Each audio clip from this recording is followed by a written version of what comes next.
Meeting to be declared open. Thank you very much. Councillor Small-Pennefather, can I have a seconder, please? I second it. Thank you, Councillor Torres. All in favor, please. Aye. Thank you very much. So, folks, this is a special meeting that we're doing just to pass our budget for the year. And if I could have somebody move to adopt the agenda, please. Yes, I move to adopt the agenda of the special meeting of Monday, December 18th, 2024, as presented. Thank you very much, Councillor Torres. Can I have a seconder, please? Yes, I second the motion, Mr. Mayor. Thank you very much, Councillor Small-Pennefather. All in favor, please. Aye. Aye. Thank you very much. So we're actually going to have a presentation now made by Councillor Colleen Feeney, who will go over the budget, the salient points, and of the program for capital expenditures for the years 25, 26, and 27, and the budget itself is for the year 2025. So I'll turn it over to you, Councillor Feeney. You can get going, please. Okay. Okay, thank you very much, Mr. Mayor. And I'm joined tonight by our treasurer, Valentina Toderon. So I first want to say good evening. Welcome to everybody.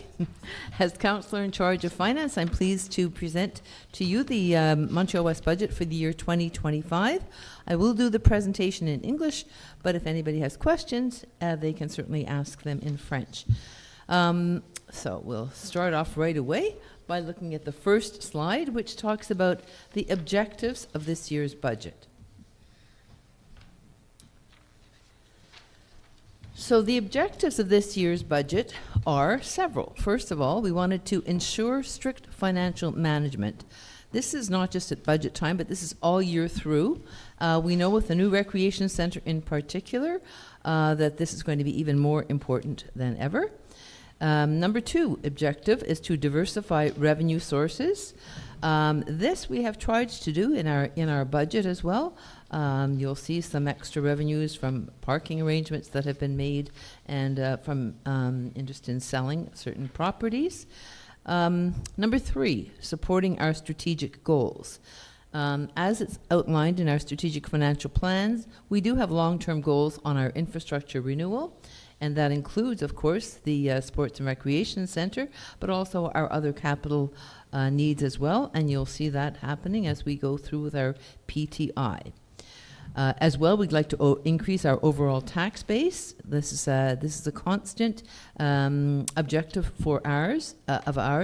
We have made some headway, as you know, with the Easton building, and we will be looking at increasing this again next year with the sale of another property. Fifth objective is to continue investing in the sports and recreation project. So we see that, yes, the building is going to be finished by this coming year, but there will be other investments that are going to go into our sports center, and we want to make sure that we continue to support it, invest it, not let the facility deteriorate at all. So that always takes a certain amount of maintenance, of course. Sixth objective is to maintain similar services for the recreation department. We don't foresee any major changes this coming year. We do know that when we have a gym in our new facility, that we might be able to actually expand some of our services. Seventh objective, limit the increase on the tax bill for the average home. Now, despite the impact of our major ongoing projects, we'd like to keep the regular tax bill as near as possible to the consumer price index for this year. And with rising costs and very little industry in the town, we know that this is always a challenge as the tax burden falls disproportionately on residents in Montreal-West. The eighth objective is to monitor the availability of grants. This is always our goal, and I think we've had a very good track record. Of course, the main one is our goal for our Sports and Recreation Centre, which we got over $16 million, and we are continuing to apply for various other goals, either through our Recreation Department and anything else that comes available, definitely for our infrastructure work. And of course, when we get these goals, it does help us with our debt financing later on. So that's our main objectives. But of course, we do have challenges, not least of which is we are a small town and we don't have very much industry. Plus, number one, we have a limited ability to control some of the external costs. This can mean anything from inflation to interest costs to aglo costs to contract costs. And so that's always a challenge. Number 2 challenge is we have, in this year in particular, insufficient data or trends to forecast on. Now, this, as I say, refers mainly to our recreation center this year. We really have to wait till it's going to be open. We've made estimates of how much it's going to cost to heat. We've made estimates of how much the contracts for the various services are going to charge us. We've made estimates of how much revenue we're going to get in, but it probably will take a couple of years to have these actually really stabilize so that we can have truer figures. So that was definitely a very big challenge for our finance department this year. Another challenge is the completion and the commissioning of projects which benefit the population. So despite these other major costs, we do have other projects that we want to continue with, and a lot of them are council priorities, some of the MATA objectives, new safety and environmental concerns, etc. And so we certainly don't want to, we want to keep some of those, as many as we can, up and running or starting. Number 4 challenge would be optimizing our resources and operations while respecting the town's capacity to deliver. That's always that always has to be within that context, of course. So we need their efficiency in operations, and I have to say that, you know, when I compare our town to other towns, what we do with our small staff, etc., is really quite amazing. So we are very efficient, but we continue to look at other ways where we might even be more efficient. And finally, another challenge would be balancing the cost cutting with maintaining quality and efficient operations. That is another constant challenge, and always looking at the year's budget, etc.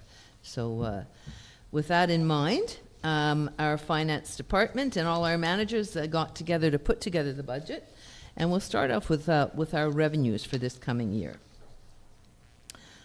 Our anticipated revenues are $21,441,090.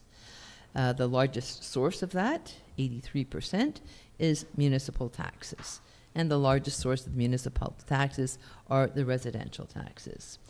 After that, the main sources really are our transfers from our government, which are 2.6%, our recreation and culture, which is 2.65%, other revenues, which I'll describe later when we look at the specific numbers on the revenue page, water taxes, and MMC tax, and in lieu of taxes. Again, I'll go into those a little bit more depth. And of course, there's duties on transfer. So let's take a look at what some of those numbers are. At our revenue page, we see that at the taxes, which actually total this coming year about $17,834,000, the vast majority of them are residential. About 88% of the taxes are residential, and we're looking at a variation of about 5.7% from the prior year. Another source of our property tax is our tax on vacant lots. Now, vacant lots are taxed because of services that are provided to there's road work, et cetera, and this is where we will find a bit of a change this year. Based on Canada's our residential, our housing shortages, I guess, let me put it this way, our housing shortages, various governments, including the Quebec government, have really encouraged municipalities to take a stand and try to increase density and to try to increase development in their area. And they are asking us to increase taxes on vacant lots in order to encourage people to then sell and develop and therefore help out the housing crisis. So this we have done. This is why you see a large increase of 111% there. Vacant lots are already taxed at a higher percentage, at a higher rate, I should say, than residences, and this will go up again this year. Non-residential, this would be for industry, light industry, commercial. We don't have any heavy industry here, and we see that that's gone up about 9%, and it doesn't make up a very big, substantial part of our taxes. Other major things are payment in lieu of taxes, and what that is that's what the government gives the town for various institutions that are tax exempt, in particular schools and churches. They do not give us the amount that we would get for the regular property tax, so but it is a small amount, perhaps maybe around 30 some odd % of the value. Interest interest receivable on our grants. Here we see it's about $562,000. That's up a little bit more because of a new fiscal pact that we have with the government. Water taxes are stable at about $447,000 we expect as revenue next year. Same thing with the CMM. Now, CMM means it's a larger body. It's the MUC, or what used to be the MUC, the City of Montreal, it comprises the City of Montreal, the 15 municipalities, and the South Shore. So that's about, we get from our taxpayers, we get in about $124,000 on that. Then we have our duties on transfer, and what this is this is the amount of money that we get on the sale of properties that take place within the town. Here you see we've actually decided to increase the budget to $900,000 from $700,000 the previous year, and that is mainly due to the taxes that we expect from the Easton project. Sports and recreation, we also see a large increase here, and of course that's because we will be having our new sports and recreation facility available at least for part of the year, and we do expect to get some additional arena revenues from that. That's revenue that we have been missing in the past few years. We move on to tickets, and that's mostly through the SPVM. Those are the tickets there. We have been, falling a little bit short on that, and so we've decreased the budget a little bit there. Parking permits, we've increased it a little bit. We've managed to find a new contract for one of our parking lots, and so that's increasing those revenues a little bit. Security, this is fire station. It is our building. The building belongs to the town. So therefore, if there are repairs, we do pay for them, but we bill it back to the City of Montreal and add on administrative costs as per our contract with them. So that's what that is. That's an in and an out. Interest, we expect that to remain stable at about $152,000 this year. And then we have our new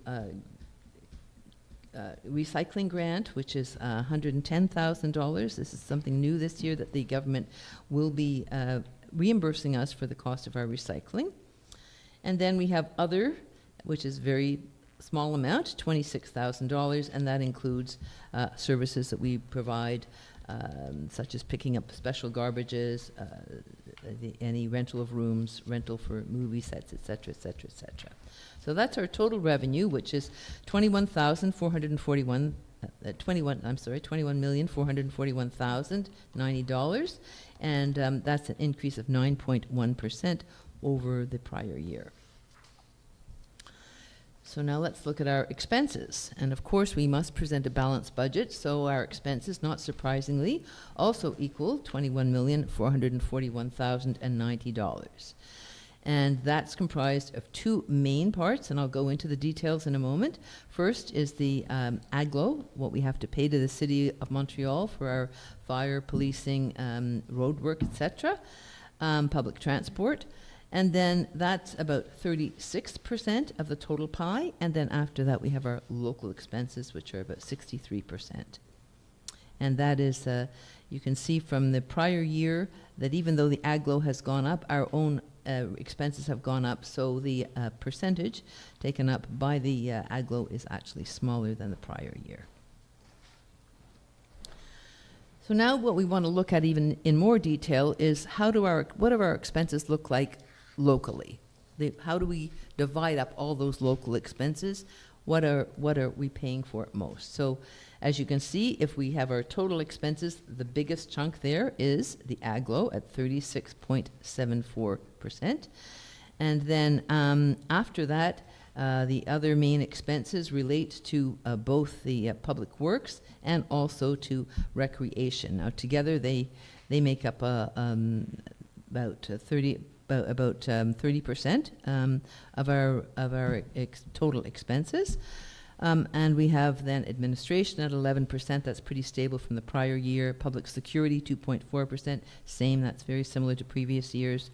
Environmental health, and if you want to know what is included in environmental health, it's really like our water, our hydrants, our waste management programs, and the environment. And then inspection, building inspection and permits, a very small amount of 1.57%. This year, there has been an increase for sure in debt servicing, and as we'll get into that later, you'll see that that is mainly because of taking on the debt for the new sports and recreation center. So, locally, if we take the AGLO out of the picture, where are we spending our money? Well, as usual, about 50% of it, just about, is on sports and recreation, 22%, and public works is 28%. So that's about half of it. And then smaller amounts, of course, are for the other areas. Debt servicing, as I say, I'll discuss that. That's 18.09%. That's expected to be for 2025. That is up significantly from the prior year. And that, of course, is because of the new sports and recreation center. That's not a surprise. We did expect that. Administration takes up about 17.45% of our local budget. Public security, 3.89%. Environment, health, as I mentioned before, what that includes the water, environment, waste management, etc., 8.43%.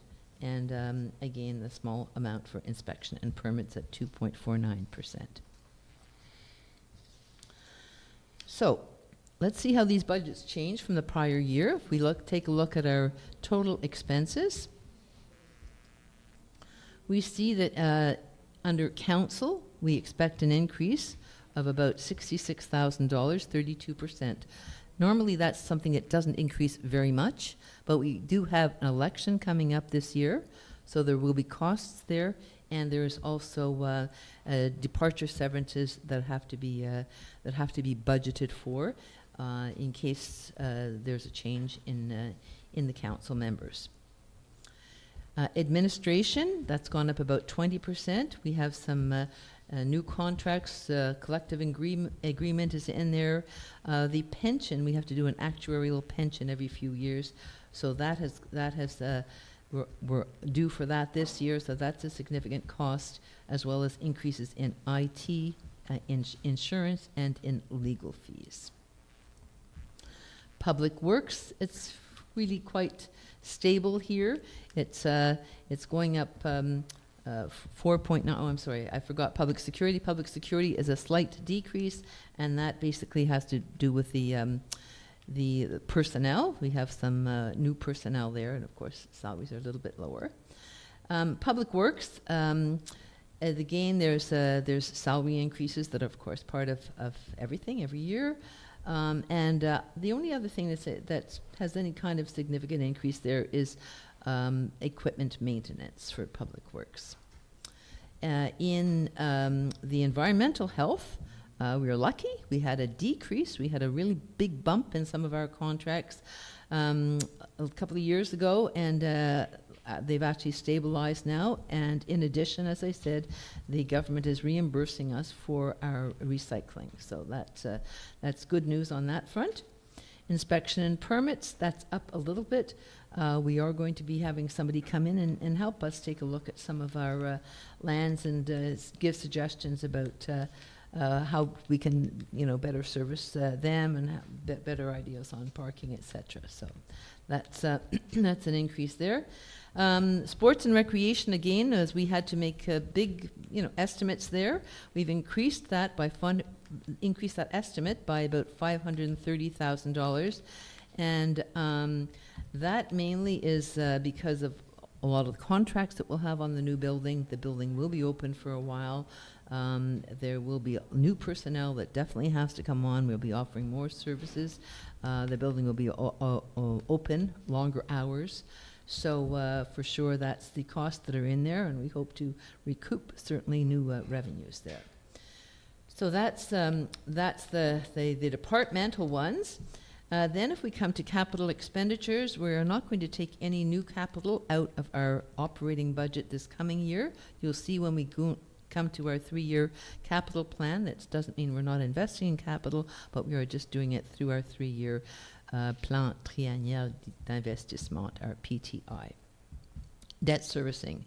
Here's where you see the large increase. So it has gone up from $1,981,000 last year to $2,453,540. That's an increase of $472,000. So that really is based on our estimated costs for the servicing the debt for our new sports and recreation center. Now, we will only be going for our loans next year, so we used it based on our best estimates of the interest being charged at the time of setting up the budget. So our total local expenses have increased 12.6%. To $13,564,098, and as I say, a lot of that certainly can be explained by the recreation increase, but also we will have extra revenue there. There is also a 3.6% increase in our agglomeration costs, and so bringing our total budget to $21,441,090, an increase of 9.1% in expenses over the prior year. I was talking about our plan triennial d'investissement. So even though we have these this very new and wonderful big project coming up, it doesn't mean we are going to stop looking at some of our other areas that need concern too. So we have set up our 3-year plan as required by the government. Now, the plan for 2025 is pretty well developed. The plan for 2026 and 27, again, a lot of that is based on if we get grants and depending how the work the prior year has gone. So it's not set in stone. It can be revised for next year. But let's take a look at what some of these numbers are. So in 2025, we expect to be spending $13,924,989 on capital expenditures in our program. This, if we look into detail, our next slide shows us what is this comprised of. Not only does it show us the things it's comprised of, but it gives you an idea of where we're going to be, how we are going to be financing that. Are we going to have to take new debt for that? Do we already have amounts in our surplus for that? Will we take it from our working fund? Our working fund is a fund which generally we like to keep at about $1.5 million, and then we use it as a pay-as-you-go, so we don't have to take on new debt for everything. So we see that, and I won't go into exactly where on each item we're going to be taking it, but it's for your information to take a look, and if you have any questions, please feel free. So next year we're going to be spending for our infrastructure about $100,000 on sidewalks, and then for we'll also be doing some infrastructure work on Courtney Drive. That's basically setting it up for the major work that's going to follow the following year. We'll be doing some work on the Avon traffic lights, $39,500, and we have to do some work on the CP Bridge, and that's $195,000. And then as well, we will be putting some money, $202,500, into the Westminster level crossing. That is based on some of our security concerns there, and coming out of a report that we had done on safety and security in the area of Westminster, and in particular around the train station. That's $202,500. That's going to be allocated for that. And we will be doing some re-asphalting of Bedbrook after the new recreation center has been completed. So those things totaled $781,150. That's the infrastructure work that's slated for 2025. In buildings, We are looking at $12,640,000 as a total, and the vast majority of that, of course, is amounts remaining on our new recreation center, $11,511,600.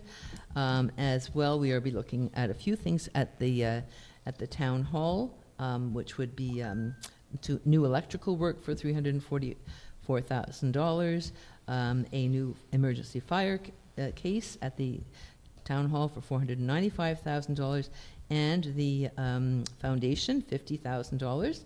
As well, I think I missed this, the fiber optic and sound system. So those things together total $12,640,600, and that's our infrastructure plans for our buildings. And then for vehicles, we have a few things slated for the public works. Again, that will come from the working fund, like I mentioned. And then also we were going to be looking at a new Zamboni and a vehicle for the recreation center. Together, those things total $503,239. 2026, as I say, this is always a little bit less definite, but the plan at the moment would be to spend $2.5 million on major infrastructure work that goes right down to the piping, etc., on Courtney, to do full replacement of the lights at Avon. The other one's going to be some studies which will best direct us what to do for targets. So thank you very much. I don't know if you have any questions, but I'd be happy to answer them.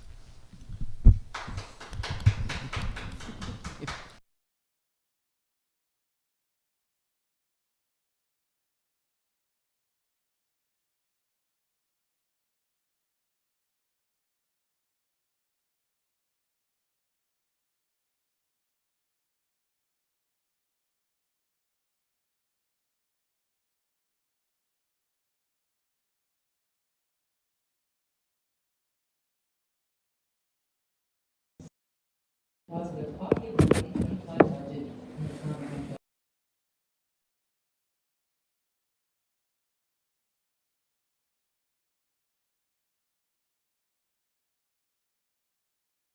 26-27 program of capital expenditures, excuse me. Certainly.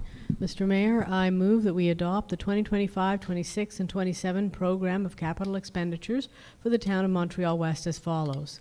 A, for 2025, the amount of $13,924,989. For B, for 2026, the amount of $3,539,500. And C, for 2027, the amount of $2,735,000, and 2, to deposit a copy of this program in the town of Montreal-West archives. Thank you very much. Councillor Yulin, can I have a seconder, please? I second that, Mr. Mayor. Thank you. All in favor, please. Aye. Aye. Thank you very much. We're now going to move to la période de questions. Because this is a special meeting, and I see people here probably looking to ask questions on other topics, the special meeting tonight is just for budget. So if you have any questions about the budget, you're more than welcome to step up to the microphone. I haven't received any online. Otherwise, if there are no questions, we'll move on and we'll start. Actually, we're at 8 o'clock, so we can actually start our regular meeting. And Mr. Mayor, if you wouldn't mind, Please. I should have said at the end of my presentation that the presentation, as you saw it tonight, will be on our website within the next couple of days. So, so if you want to take a further look, then, and you can always send questions. It's already there, after. Colleen. It's already It's been already up posted. there? Yeah, it's already been posted. They are amazing. All right, so then if that's the case, if there are no questions about the budget, we'll take, and je peux avoir quelqu'un pour proposer la levée des séances, s'il vous plaît. Oui, Monsieur le maire, je propose de lever les séances. Merci la conseillère Small-Penifal. Je peux avoir l'appui, s'il vous plaît. Oui, je l'appuie. Merci la conseillère Torres. Tout en faveur, s'il vous plaît. Oui. Thank you. Thank you very much. So folks, just give us 2 seconds. We'll just do a quick turnaround and we'll get ready for the next meeting.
So, folks, we're going to start our regular council meeting now.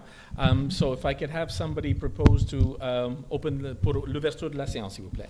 Yes, Mr. Mayor, I'm happy to open the session. Thank you very much, Councillor Small-Pennefather. Can I have a seconder, please? I second it. Thank you, Councillor Torres. All in favor, please. Aye. Thank you very much. L'adoption de l'ordre du jour, s'il vous plaît. Juste un moment. Oh. Not on the computer. I don't seem to have it here. Here. Yep. OK, bon. Je propose d'adopter l'ordre du jour de la séance ordinaire de lundi 16 décembre 2024, tel que présenté. Merci, la conseillère Yulin. Je peux avoir l'appui, s'il vous plaît? Oui, je l'appuie. Parfait. Merci, la conseillère Torres. Tout en faveur, s'il vous plaît. Oui. Oui. Parfait. Merci. Approbation des procès verbaux. Oui, je propose d'approuver les procès-verbaux des séances du conseil tenues aux dates suivantes. Séance ordinaire du 25 novembre 2024 et séance spéciale du 11 décembre 2024. Parfait. Merci, la conseillère Torres. Je peux voir l'appui, s'il vous plaît? Oui, je l'appuie. Merci, la conseillère Fini. Tout en faveur, s'il vous plaît. Oui. Oui. Oui. Parfait, merci. There's not a formal report of the mayor tonight. I just wanted to bring everybody up to date on some things. When I get busier at work, my regular job, I work full-time still, so sometimes it leaves me a little bit less work to take care of the political side of my life. So I'm still the mayor of the town. I still, whatever that means. I've stepped back on some of my responsibilities in terms of the Association of Suburban Municipalities. Means I'm no longer presiding that committee. Presiding that committee meant that I was also sitting on the executive of the CMM, and I was sitting on the executive of the UMQ. I was sitting on the board of directors, of the CMM, and on the executive of the UMQ. So I've stepped back on that, and I just needed to publicly thank my councillors who have kind of stepped up to the plate a little bit more to help cover me when I've been a little bit busier, and they've all taken their turns jumping into files that were a little bit hotter. And I see now with the crowds that were here last month when I wasn't able to be here, and I know Councillor Small-Pennefather was able to step into the breach, and all the councillors have done their job stepping in. So I wanted to thank everybody for that. I'm here, I'm still the mayor, I just needed to step back from some of the other things. So I just wanted to bring everybody up to date on that part as well, please. So we're gonna move now to councillors' reports, starting with seat number 2. Councillor Yulin's gonna report on matters pertaining to public works, communications, and the environment. Thank you very much. Bonsoir à tous. So our first ice and snowfall removal operation happened last week and went well. Our teams were out clearing snow and putting down abrasives liberally. A friendly reminder that the town always follows a deliberate and planned snow removal route each season. This route is based on maximizing available resources and ensures that snow removal can be completed as quickly as possible. School zones, for instance, and priority access routes are always addressed first. It's also important to note that the town snow dump is located in the center of town, so it's imperative to clean those access routes early in the operation to maximize efficiencies. The department also installed 3 flashing stop signs at the intersection of Ainslie and Westminster last week. This is the first step in ensuring better safety in this school corridor. I'd also like to provide a reminder that as of January 8th, garbage will be collected on Wednesdays, not Thursdays. In fact, this change saved us $75,000, so we're very pleased to have made it, and I think it's not so much of an inconvenience to people. The recycling and compost pickup days stay the same. And finally, speaking of waste bins, I'd like to remind residents to place them on your lawn or on your driveway during collection during the snow season, and not anywhere where the plows will pass, as this obviously impedes our snow clearing operations. So switching to the environment, the Environmental Action Committee continues to be busy with several initiatives, and I thought it might be useful to read some of the comments we got on our feedback form from participants who joined us at our last visit to the Recycle Center. They were asked about the top 3 things they learned during their visit, and here are some of the responses. There were more items recyclable than I thought. They would like you to clean the containers, but you don't have to be obsessive about it. The container, they don't have to be obsessive about it. For instance, grease marks on pizza boxes will be taken care of in the next step of the process, so it's not actually a problem. Another comment, nothing smaller than a ping pong ball should be recycled. That's something I didn't know either. So these very small items can contaminate the machinery and the large batches of valuable recyclable material. And yet another, it was an eye-opener to see the amount of scrap and inappropriate material thrown into recycle bins, and I've seen that for myself. Probably many of you have as well. Constant public education around this is necessary, and I couldn't agree more. The EAC, the Environment Committee, will certainly endeavor to help with that education, and in the meantime, if you'd be interested in joining us at one of our recycling facility tours, we may have more in 2025, and please let us know. Le service de communication a travaillé à la formalisation des textes et processus pour l'amélioration des procédures et renforcer la collaboration entre les services.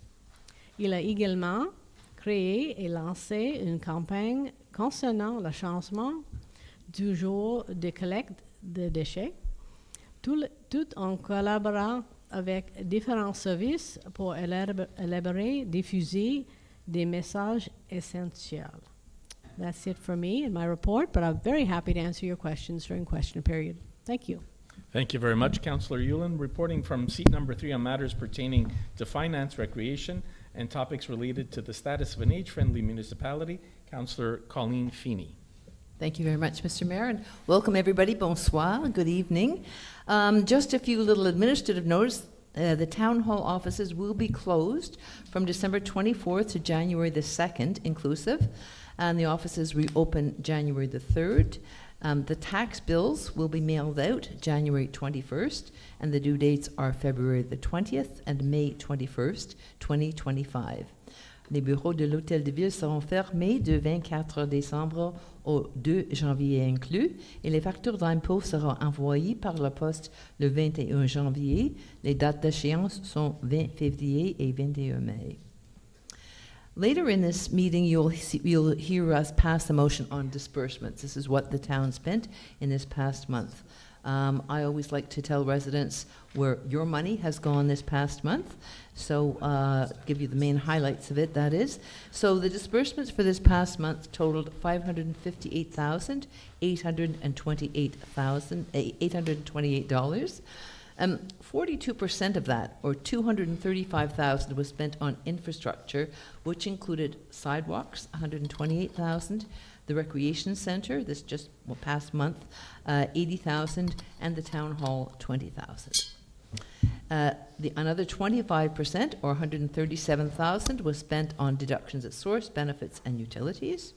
And of the other main costs, we had $58,000 for garbage, which includes garbage, composting, and recycling. As usual, that's one of the big costs. $20,000 on vehicles, $15,000 on special events from the recreation department. You'll hear me reporting on them later. They do an awful lot around this time of the year.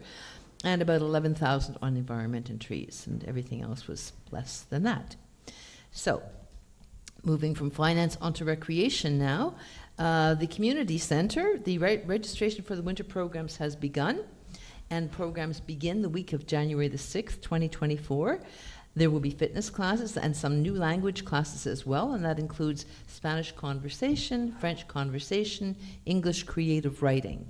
There's lots of programs, new programs for kids too, and that's chess, Dungeons and Dragons, hip-hop, ballet, and we'll be having a lot more of those parents' night out as well. Some of those aren't new, actually. These are ongoing programs.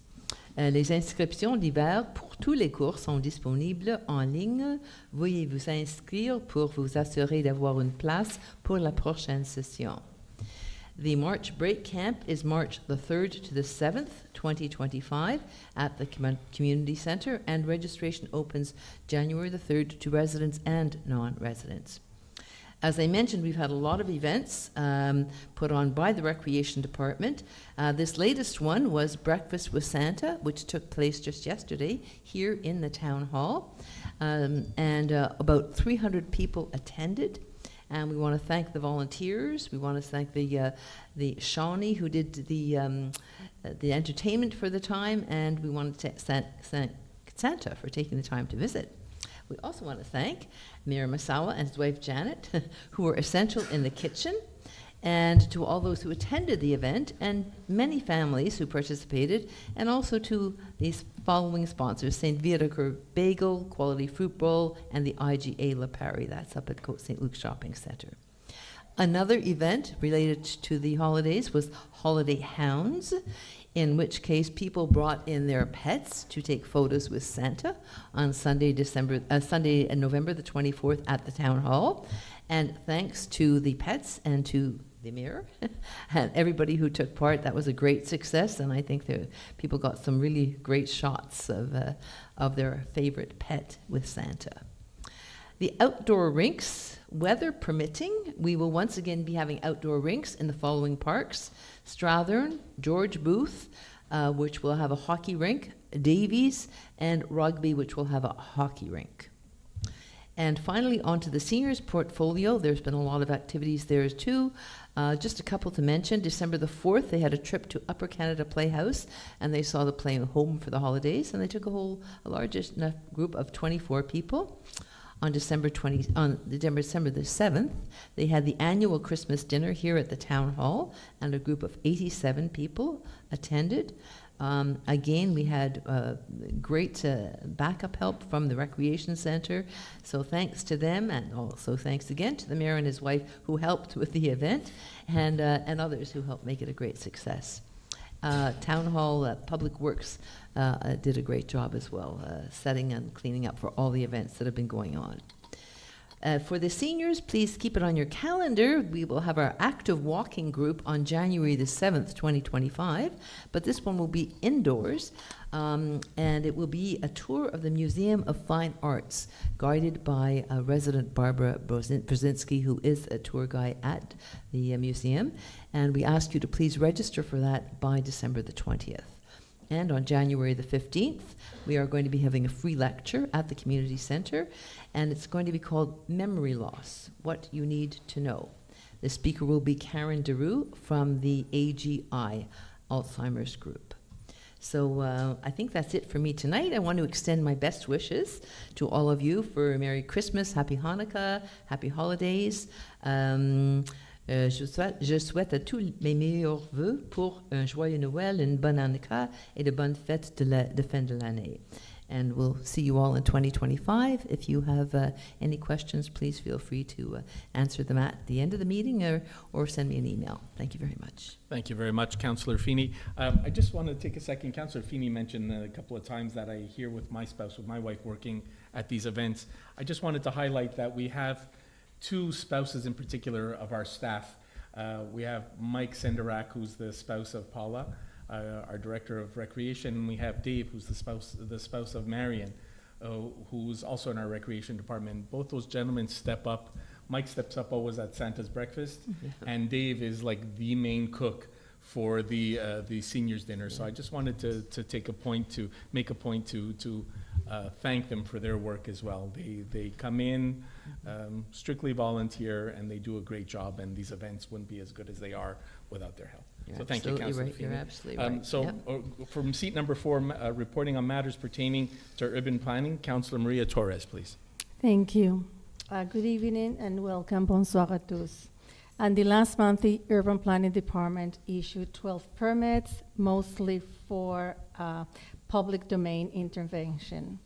One notice was issued for a property or the owner who did work without permit. The next meeting for the next PAC meeting, PAC met twice, and we've reviewed a total of 4 files. The next meeting for PAC would be the 22nd of January, and the deadline to submit your work is on the 6th of January. Please note that until March 2025, PAC will be holding only 1 meeting per month. If you're planning to do work on your property, this is the best time to inquire about permits, authorizations, and deadline.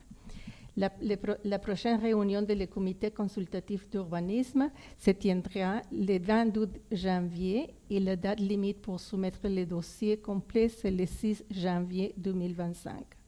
Veuillez noter que jusqu'à mars 2025, le CCE ne tiendra qu'une seule réunion par mois. Si vous prévoyez d'effectuer des travaux sur votre propriété, c'est le meilleur moment pour vous renseigner sur les permis, les autorisations et les dates limites. C'est tout pour moi. I just want to wish you a happy holidays and a safe holidays. And see you all next year. And if you have any questions, you can always contact me. Merci beaucoup. Thank you very much, Councillor Torres. And from seat number 1, reporting on matters pertaining to public security, Councillor Lawrence Malpennefather. Thank you, Mr. Mayor. Bienvenue à tous. Welcome everybody this evening. With regards to my report this evening, I also wanted to welcome, we have a new PSO, Josh Leblanc, qui a complété son formation. Donc, on a maintenant notre complément pour sécurité publique. And I also wanted to mention, we have strongly emphasized that residents that park on the street to regularly be on the lookout for fluorescent orange temporary no parking signs for snow removal. Donc, c'est pour le déneigement, juste pour s'assurer, pour regarder, pour la signalisation orange, pour l'interdiction de stationnement. We would share that the total fine of the, if you park if you're illegally parked, it would be $196, so please make sure to move your vehicles. We would like to remind residents they must ensure that their private snow removal contractors are licensed by the town and that they abide by the town's rules, as the property owner can be held accountable for any bylaw infractions committed by their contractor, and we will be verifying contractors for permits during every snowfall. We would like to inform residents that Public Security offers vacant home vacation watch. You just need to let us know. Residents that are planning to go away over the holidays can notify Public Security. Highly recommend that residents going away for long periods designate someone they trust for emergency key holder for their home. This can be a trusted neighbor, friend, or relative living close by. In the event of an emergency, Public Security would be able to contact said designated person and have them check in your home. Such emergencies can be a water main break, especially with the cold temperatures, a long power outage, during severely cold weather, during the winter months. It is prudent that someone you trust verifies your home during your absence periodically, especially for your insurance as well, to verify if the furnace hasn't gone out. Some additional tips you can take to make sure that your house looks lived in while you might be away during the holidays is ask, well, Canada Post is on strike, but to ask whoever makes your deliveries to hold your mail, or to ask a neighbor to keep it for you. Cancel your newspapers. Ask a neighbor or friend to take away the public Publisac and other free weekly newspapers. Arrange for someone to remove the snow from your driveway and walkway. If you leave your vehicles in your driveway, it's also a good idea to have someone clean the snow off of them too, and you can ask a neighbor to use their driveway during your absence. I also want to talk a little bit about the work that the mayor and myself have been doing over the course of the last several weeks in terms of public security along Westminster. And we have had calls, we have had meetings, we have met with experts in terms of making recommendations. We have implemented some of those traffic measures, as I think people have seen. There have been some additional stop signs that have been added to Ainslie and Westminster Crossing. There are 3 stop signs that were added there. We are looking at provincial and federal grants as well, currently looking at the criteria. And we absolutely appreciate all of the ideas that are made by residents and the Royal West community. And of course, we are reverting back to our experts who have conducted our traffic study that we conducted last year to look at the best way to improve safety and security along Westminster, and that might be including some reconfiguration of Westminster. We're also looking at prohibiting some southbound turns off of Sherbrooke. I think it's important to put into context that the signage that you now see around Ainslie and Westminster, people might think it's slow, but it's actually very, very fast. Contracts, procurement, we have blue collars and unions that we have to work with. So this was done very, very expeditiously. Again, we are looking at all kinds and all possibilities and options. We continue to do so. And it's very important in terms of that context And I know that the Royal West community has been working very hard at mobilizing in addition to what we've been doing, and there's been lots of discussions going on with lots of levels of government. We just had a meeting today with the PDQ Neuf, which is the new commander who has come in. He's also very open to looking at a number of ideas, and what's excellent news for everybody is that they're actually going to increase their presence along Westminster, which is very important. They have increased their presence since the 2 accidents have occurred. And what's important about this is that they're going to be giving out fines because people don't necessarily slow down or respect some of the traffic issues going on unless they're actually fined. So there will be more fines. So we are going to prioritize safety over being accommodation and facilities as well. So if people receive fines, we're hoping that we're not going to get too many complaints from residents or from the Royal West community, but this is what will be done over the course of the next little while, and we'll see how that addresses some of the issues that we have with regards to traffic.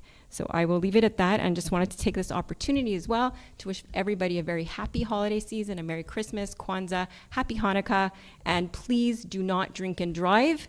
Call a taxi or call Uber. Thank you for your attention. Thank you very much, Councillor Small-Pennefather. So we're going to move now to our question period. Our first question period is open to questions on any subject. A second question period after is only things that were on the agenda. So we have a format that we follow. We will answer questions from the floor for a maximum of 25 minutes. We limit it to 2 questions per person. A short preamble, your first question, and a follow-up question if you'd like. And I'll remind you, it's a question period, not a debate period.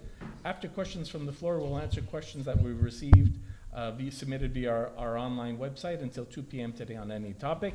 Same rule applies, 25 minutes total, 2 questions per person maximum. In the second question period, we take questions pertaining to the agenda only, submitted via our website during this meeting. We limit that to 10 minutes from the floor and 10 minutes from 10 minutes online.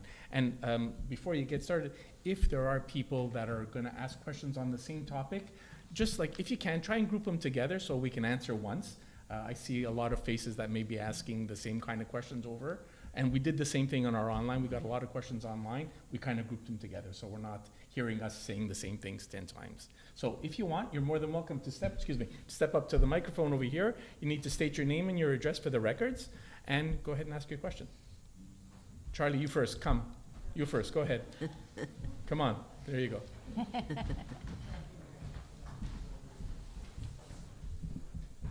Hi, I'm Charlie Shane. I was hit on the crosswalk there, and I'm happy to see all the stop signs that were added with the flashing lights. But I was just wondering, what were some of the more like concrete ideas you guys were thinking of adding next, soon?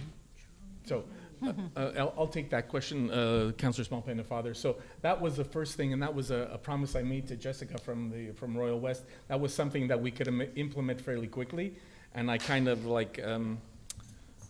short-circuited the process to make it go quickly. But some of the other things that were recommended by that traffic study that we had commissioned were changing some of the left turns coming off of Sherbrooke and off of Broughton to try and decrease or to make more orderly the traffic that's coming on Westminster. There are other things as well that we're looking at about putting some medians in between so that when you're crossing from, as an example, if you're crossing at Broughton, there'll be a place that you could stop on an island in the middle if the traffic is a little bit crazier. The same thing on the other side on the Sherbrooke side. Same kind of things over there. But those, Charlie, those take a little bit longer to implement. Yeah. And by the same token, there's also going to be some line painting. But unfortunately, because of the way the new rules are about the kind of lines or the kind of paint you can use for the lines, that can only be applied like in May, June when the weather dries up. And unfortunately, you all live it now. Those lines disappear by the time the winter comes. Okay. So that's the reality. Those are the kind of the shorter term things right now. Yes. When we had our meeting with everybody, and you were online with your dad, if I remember correctly. Yes. Unfortunately, there's not one magic solution. Exactly. I think it's a bunch of little improvements. So this was the first one. This was quick, and as we're going along, we'll have other small improvements that we hope will make, when you add them up, they'll make a better impact for everything. Thank you. Thank you very much for your question, Mayor Charlie. Thanks for coming up. Yes, I'm sorry, Charlie, Yeah. Councillor Torres, Councillor Small-Penifod wants to add something. So, Charlie, first I want to say it takes a lot of courage to get up in front of a room, and I'm really happy to see you here. I know it must have been a very terrifying situation, event for you and your family and your classmates and your community. So I'm really happy to see that you're here. We actually had the other person who was hit on Broughton who came to the last council meeting as well. So it's important that you used your voice, and we definitely appreciate. But as Mayor Masala said, we've been working really, really hard to find all the right solutions, all the right options to implement that are the right kind of solutions for our town and for Westminster. And we will continue to lobby for those that are not within our control, but we can work with our partners like EXO, CPKC, the SPVM, which is why today's meeting that we had with the new commandant was really, really important. But we were really pleased that they're increasing their patrol, which is really important when we start to find motorists as well. And you'll see when we start to change the configuration on Westminster as well, it's definitely going to improve. So thank you, Charlie, for coming. Thank you very much. Yes, ma'am. Hello, Joanna Dewey, 232 Percival. So first, thank you for the flashing stop signs. That's a great start. Happy to hear there's going to be more police officers as well at that intersection. I think before I ask my question, I'm going to present the petition.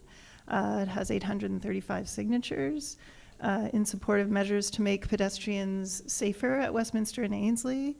You'll see that there's a lot of people who are from Montreal-West, but also a lot of people that are not from Montreal-West, and that's because Royal West has a pretty big area that parents come from.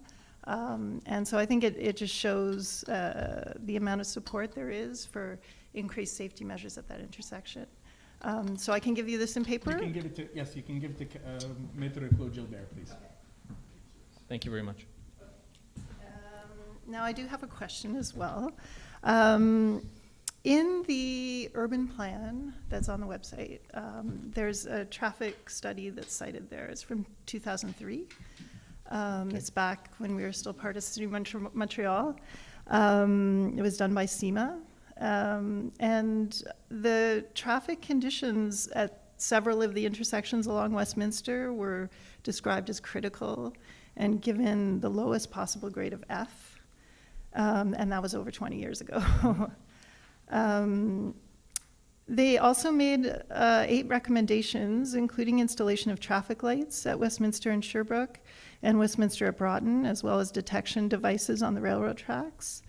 And I'm just wondering what happened to the idea of traffic lights and why was that never implemented? So and is there anything in the new traffic studies that talks about that? Just so to go, and there's been like, we actually had traffic looked at again in the middle there sometime, Right, yeah. Ms. Dewey.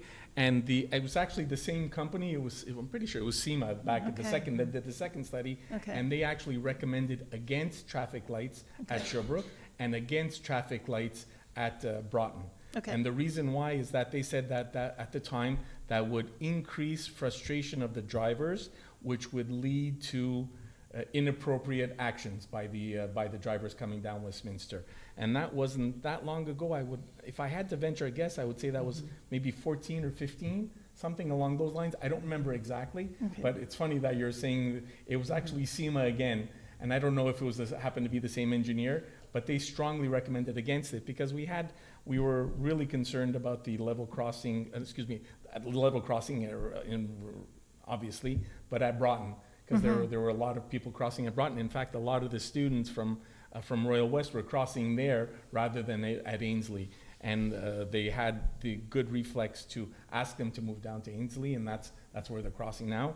It's a safer intersection than Broughton.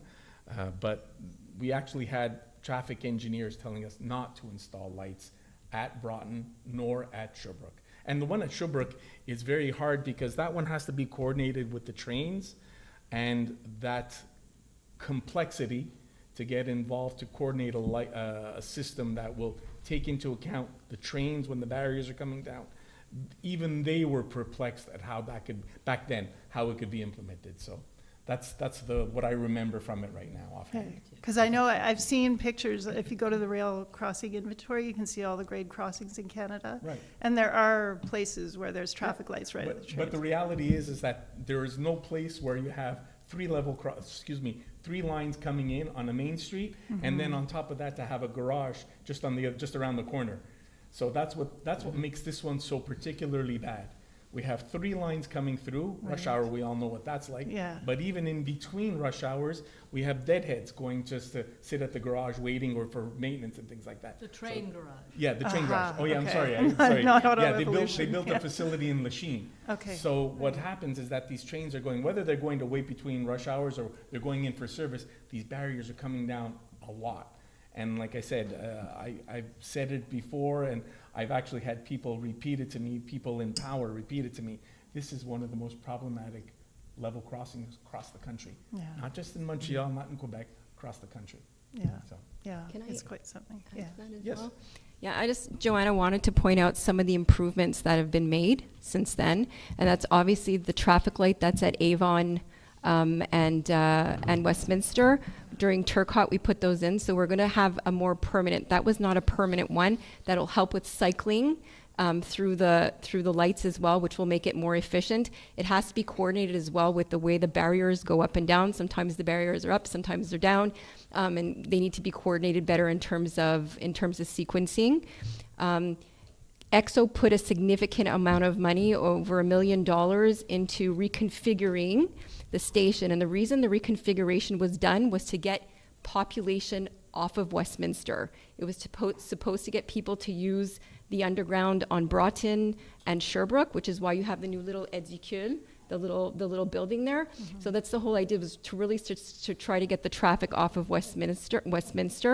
Not on the south side, but on the north side, we had some of the traffic calming with the extended curbs as well.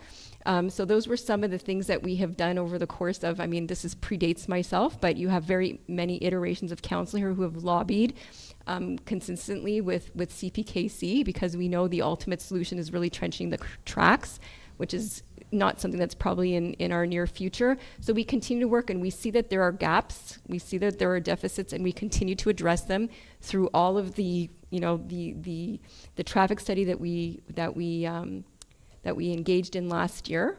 So this was predating any accident that happened. So we were already taking a very proactive approach to making sure that we were addressing some of those gaps. Okay, so you mentioned the traffic studies. Is it, just my follow-up, I don't understand why those can't be made public so that people can see what the recommendations are. you can always file a request to an access to information request. I did. And have you received an answer? Not yet, Okay, no. so you'll get the answer. Yeah, but is it not something that could be put on the town website? No, that's not something, I have to be honest with you. We actually, we try and limit, because what happens is that when there's people who, and I'm speaking with all respect, there's a lot of people who think they're experts that don't know anything about what they're speaking about, and what they end up doing is propagating the information incorrectly. I'd much rather somebody come here. I've had a chance to have it presented to me by the experts. I've had a chance to digest it and to convert it into something that, as lay people, we can all understand. Not everybody's an engineer, a traffic engineer. And that's the problem when you try and put out information. I cannot control the message, the incorrect message that propagates. So that's one of the reasons why we don't put out that kind of information. You can come and you can ask, and I was very clear with you, very clear with my answers on what was told to us. And that's why I don't just want to put it out there. I'd rather you come and ask the question. Okay, Thank yeah. Oh, Yeah, yes. and Joanna, and also so I know also as a federal public servant, so we have obligations as well, rules and regulations.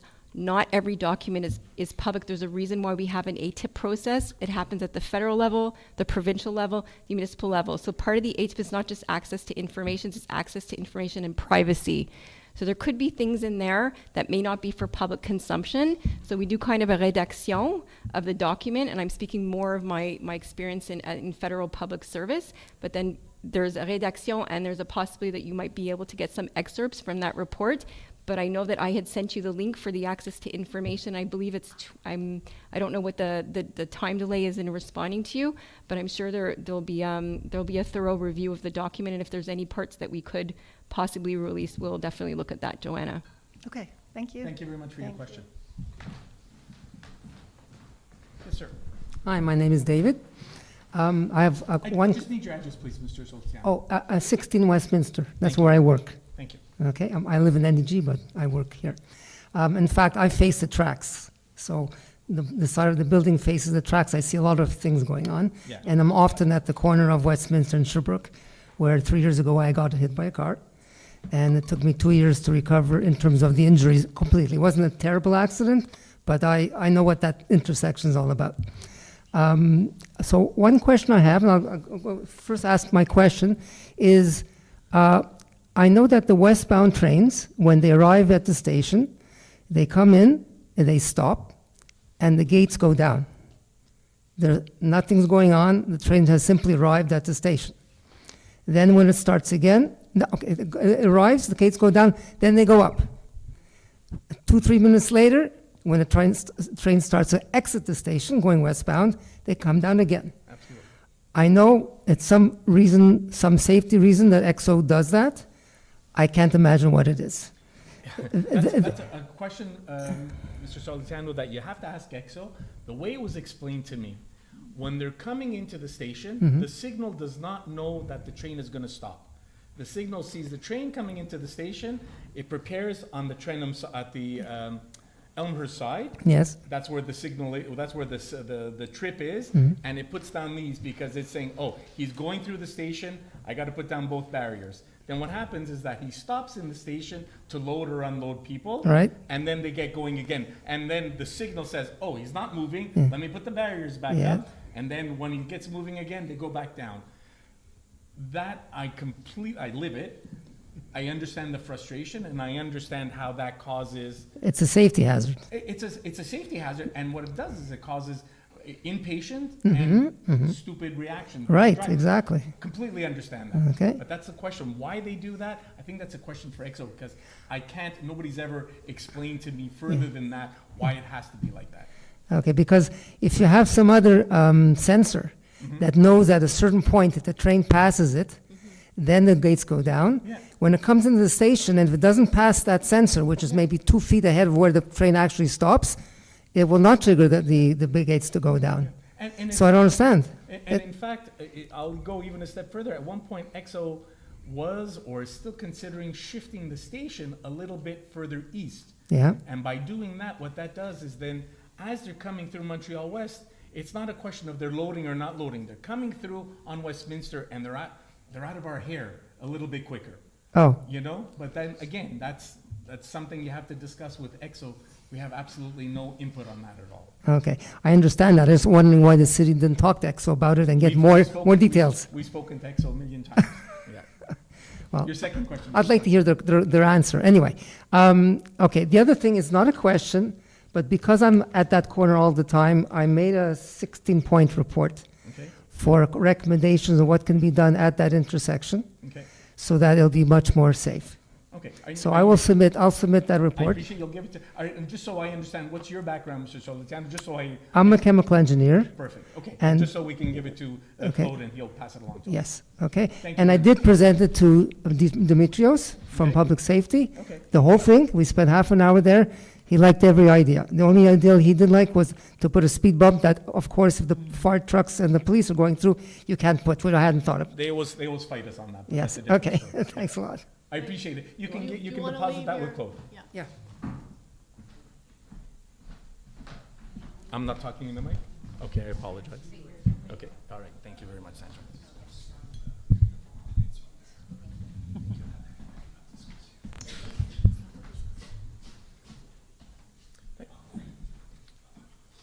Thank you very much, sir. Yes, ma'am, go ahead. Good. Hi, I'm Jody Mason. I live at 64 Nelson, so I'm a resident of Montreal-West. I walk in Montreal-West. I drive in Montreal-West. I cycle in Montreal-West. I have 3 kids who've gone to Royal West, so I'm like all of you, very aware of the traffic situation. My son, when he was going to Edinburgh School in 2018, was hit on the north side of the hump, crossing because we used to live in West NDG, and we filed a police report, and that's when the SPVM did the survey there to decide if a crossing guard was needed, and no, evidently it wasn't, because there isn't a crossing guard there. But the Park Haven crossing guard was the solution. Excuse me, So that's a comment. The Parkhaven Crossing Guard was the solution that was offered to us. Elizabeth Ballantyne, right? The one you're talking about is Yes. in front of your Elizabeth Ballantyne? Yes, yeah. But my question is actually about the 2009 urban planning program, which, from a long time ago, but it observes an array of traffic problems, including congestion at peak hours, unsafe intersections and crosswalks, speeding, problems we're all very familiar with. And it recommends the installation of clearly demarcated and raised crosswalks along Westminster at Parkside, Nelson, Curzon, Milner, Sherbrooke, Broughton, and Avon. So clearly demarcated and raised crosswalks. And then on the next page, where that recommendation is listed, the priority level is indicated as high, and the time frame is given as 2010. So I'm just wondering what happened to that plan. So again, that's the kind of thing where that study was done, and a study was repeated by the same people afterwards, Yeah. and they did not come back with those recommendations at all. Okay. In terms of having raised crosswalks, when you're just talking about the crosswalks, we always get pushback from the police, the Urgence Santé, and the bus people.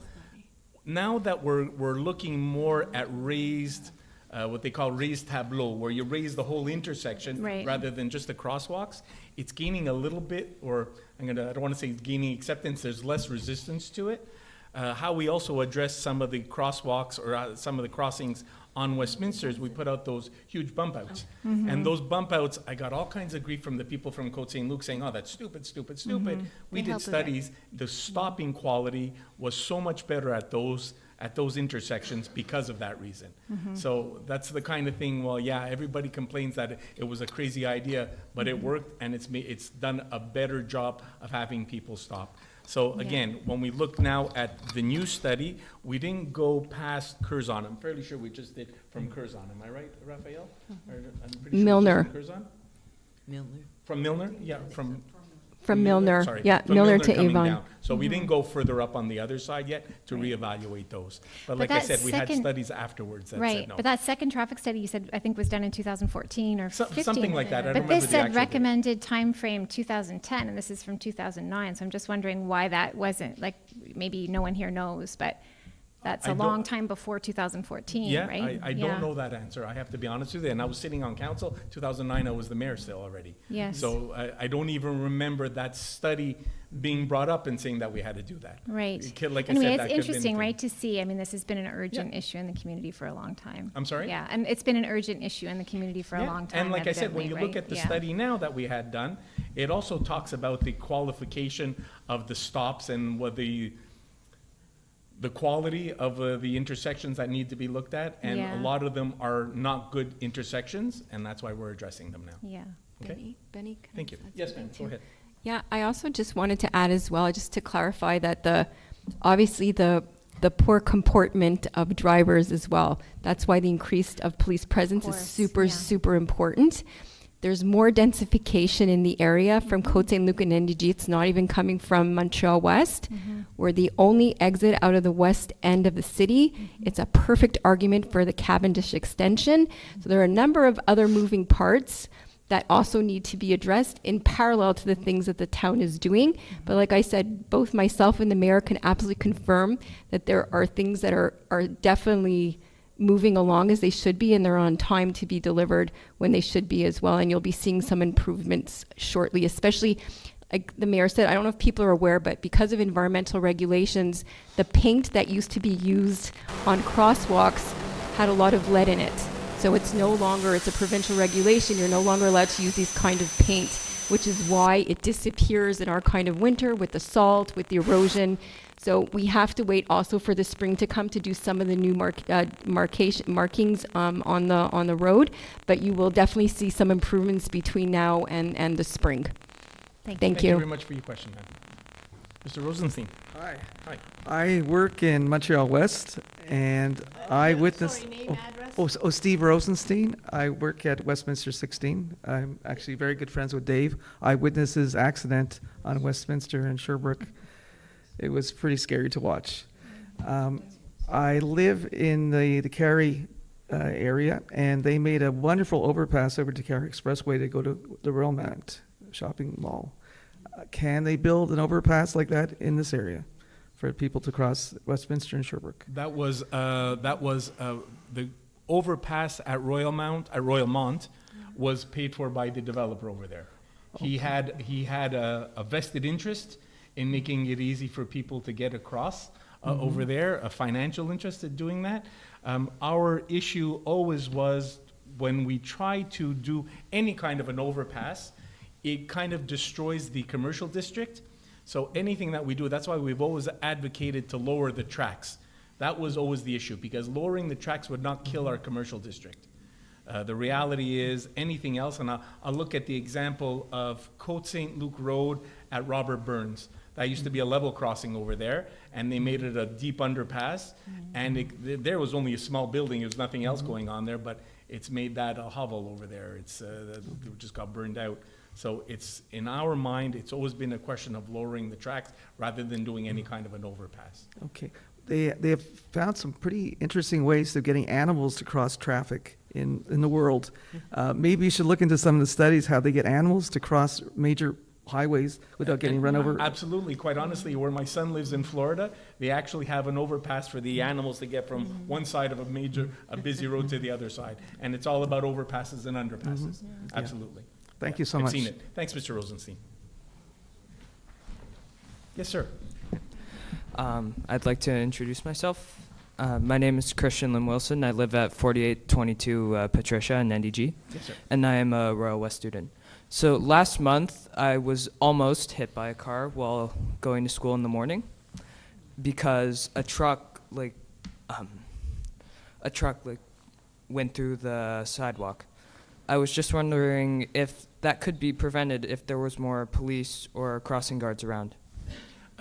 You're probably not wrong by saying that the police would do a better job to prevent that. Crossing guards are only there to protect you, so that when you're trying to cross the street, you're doing it safely and to try and stop traffic. I don't know that the truck that went up and on the sidewalk, if that's what you're saying, that almost hit you, I don't know if that a crossing guard would have prevented that. I'm not sure.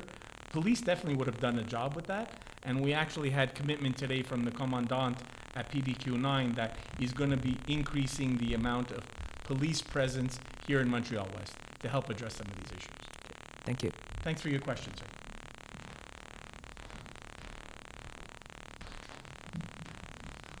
Good evening. My name is Sonia Fragapani. I reside at 380 Emile Pominville. Yeah, Sonia Fragapani. I reside at 380 Emile Pominville in Lachine, just down Devil's Hill. My question is, this is my second town council meeting that I'm attending, and I've heard twice now that exo-terrain tracks can be trenched. That means underground. But with the newly constructed station for the pedestrian tunnel that would run perpendicular with that idea, is it even a possibility? It's a possibility because that tunnel that's there is not a huge investment. When we're talking about trenching the tracks, it's not just protecting Westminster, it's protecting Westminster, it's protecting Elmhurst, it's preventing any other level crossings on there. So that's a much better thing. And if you ask people that probably live on the tracks, they'll probably even tell you they'd be happy to have the tracks go below level in terms of the sound. But the reality is, Ms. Fragapani, is that I don't know that they're ever going to spend the money to trench the tracks. The first estimates when they were talking about it in 13-14 was like in the neighborhood of $800 million. And more importantly, to trench the tracks, they actually have to stop traffic, stop train traffic. And those are two things that I will continue to push for, but I think those are two things that prevent that from ever seeing the light of day, in my mind. Thank you. Thank you very much for your question. Oh, sorry, Lauren. Sorry, I just wanted to add to Mayor Masala's response. Sorry, I just wanted to add to Mayor Masala's response to you. I think that's why it's so important that we continue to have these discussions with CPKC and EXO, because they're very focused on the tracks, not so much the communities that surround them. So we're just trying to sensitize why the collaboration is so important between ourselves, which is we are a small town. We still are a small town in a very urban context that has over 100 trains pass by during the day during rush hour in the morning, and in the evening we have residents, we have youth, we have seniors. So we have to keep kind of our eye on this entire ball, knowing that there are other partners in the equation that also have to be at the table to make some of these decisions. And is it going to be an easy to get CPKC to invest $800 million to trench a track? Most likely not. So we have to look at other options, which is what we're doing currently, to make sure that they're sensitized that we have communities around us. Just like in other parts of the city that are also very heavily congested, that need crossing guards, that need resources. We are one town in a larger context. So yes, we are definitely working very hard to create this sensitization so that we can get more partners to the table, because one voice, okay, two voices, three voices, you put more voices in the mix, you get more action. Thank you. Thank you very much. And if this is a question about the same issue, this will be the last question. Please ask if this will be the last one on it. Alana Zimmerman. I'm a Royal West parent. I live in NDG on Trenham, 4690 Trenham. We got it. You got it? Okay. So, I understand this is obviously like a perfect storm of bureaucratic and marriages that are not getting along all the time or understanding each other that's been going on for 20 years. And it's a lot to put on a town. So who do we go to? Is there somebody who has a bigger view on this, that has the capacity or capability to take this problem and push it like in a more significant way that doesn't put the onus only on the town? The short answer? Yeah. Short answer is no. No. The short answer is no. I'm Not gonna be even very honest Transport with Quebec? You can speak to Transport Quebec, that's not a bad move. You could speak to your M&A, that's not a bad move. You could speak to the Federal Transportation Department, that's not a bad move. You could speak to EXO, that's not a bad move. There's not one person that's going to make the decision that's going to make that problem go away. So more like what Councillor Small-Pennefather was saying is that we have to continue to work, and what we can do is make little changes, and EXO's made little changes, and EXO's paying for a police officer to be there, and the SPVM is going to be there more often. These are all little changes. There's not one person that say, I'm going to come in, wave a magic wand and solve that problem. It just doesn't exist. I'm trying not to be blunt, but that's the reality.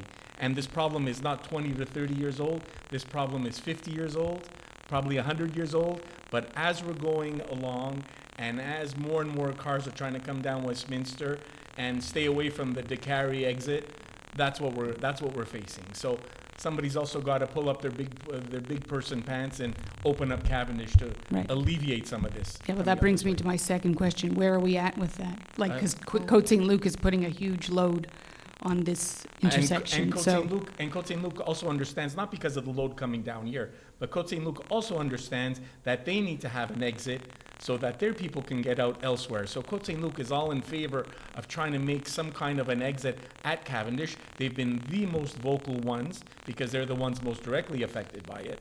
They're the ones that have been pushing to make sure that the City of Montreal isn't just putting a bicycle path. Nothing against bicycle paths, but it's not what we need. We don't need just a bicycle path. We need a way for people to, when they actually end up building at Hippodrome, and they're going to put in another 2,500 residences, these people have to have a way to get out, and that means that they need to get out, connecting the two Cavendishes, connecting Cavendish to Jean Talon, whatever they want. They need to open up some kind of an exit on the other side. So then, again, another person that I suggest that you can bring this issue to is to bring it to the agglomeration so you can speak to the City of Montreal and let them know. And the City of Montreal is going to tell you, well, you know, that happened in Montreal-West, we don't care.